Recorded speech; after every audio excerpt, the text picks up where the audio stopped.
Hey Eddie, so with these type of infrastructures that are being set up, a lot of people want to ask, how do you guys make money off an event something like this? Like, is there just No, I think for that, look, everybody's different, aren't they? When you're running a promotional business, like, you rely on the numbers, you rely on the business, you rely on the balance sheet.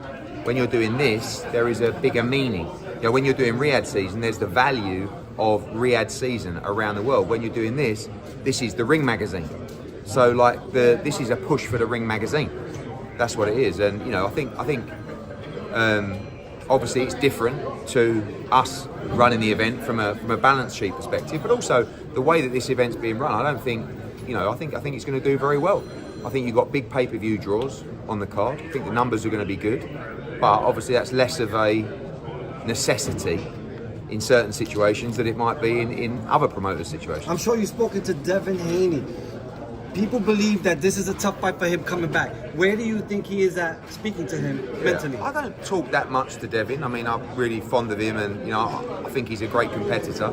I think that it's going to be an interesting comeback. I think it's a good opponent. I think Ramirez is a solid test, not a puncher, not dangerous, but very competent. And I think the style will really suit Devin. So I think it's a great fight for him to come back to.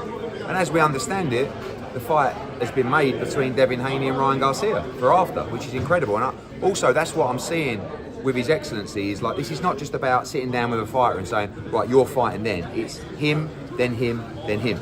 So like, there's no secret that he wants Teofimo to fight Boots, all right, in October. Should Boots beat Stanionis on April the 12th in Atlantic City.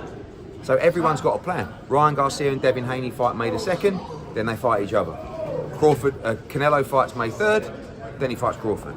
Do you know what I mean? So I think fighters like that. They like the plan. Is the reason that this fight is free and 42nd is because Canelo does fight the next day, and it'll be harsh for us to pay. I'm sure there'll be something going on with a broadcaster, but this is more for the Ring magazine. This is an advert for the magazine, the product of the Ring moving forward. Eddie, I gotta ask you about Eggate and the Chris Eubank and Condiment. Yeah. What did you think about that? I was like, first of all, I thought it was a glass, because at the time you don't think it's an egg, do you? Do you know what I mean? So I'm there, I just hear this crash over his head, all this stuff goes everywhere, and it's like, what the hell's going on? So I was pretty mad at the time, I've got to be honest with you, but then afterwards, you see it's on the front page, the back page, every page, and we sold 60,000 tickets in the first day. So the event is huge, another Ring magazine Fatal Fury event, and just going to be epic. It's a real bad blood fight, and bad blood sells. But yeah, I don't believe, you see it again today with KSI and Dylan Dennis. We do a lot of work in the community with grassroots. Like, we're really trying to make kids understand what boxing is all about.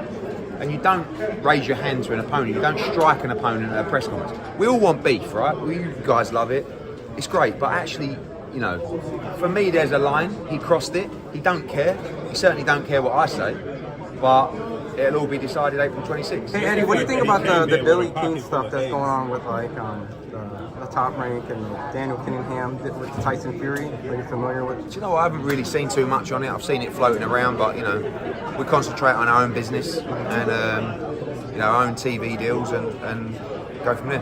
Eddie, what are your thoughts on a few fighters getting sick in Saudi when Riyadh? Nothing. I mean, you get unfortunately you get sick everywhere. Like Floyd Schofield, when we talk about getting sick, was he sick? I mean, I don't know. Like, I don't represent him, so I don't really know what happened. I know there's some wild allegations from the get-go, none of which really made sense. Did he even want? Shakur said to me, he will not fight me. And when he turned up in Saudi, I texted Shakur. I said, "Told you, your boy's here." He said, "He won't get in the ring with me." I'm like, "It's 5 days away." And when it happened, he weren't even surprised. He went, "I told you." But Daniel Dubois was getting double-digit millions for that fight. Like, trust me. He was devastated, and you're travelling around. Sometimes you can get, an infection, whatever it is. So, we're not seeing loads of people getting sick. We're seeing one guy, which we don't really know what happened, and another guy had a viral infection. Eddie, I gotta switching gears a little bit. I just gotta ask. So last year, September, Edgar Berlanga had one of the biggest fights that he could ever imagine. Huge payday. Vegas. In a week, we see him in Orlando, Caribe Royale. So it begs the question, What do you say to folks who say, you know, how do you go from headlining a main event to being a co-feature on somebody else's card? Yeah. This is a really transparent situation, so I'll just give it to you straight. Sure. When he fought Canelo Alvarez, he wanted a comeback fight, right? And the comeback fight really was not like a headline event. It was just, if I get beat, I want a chance just to have a quick win and then go into a big fight.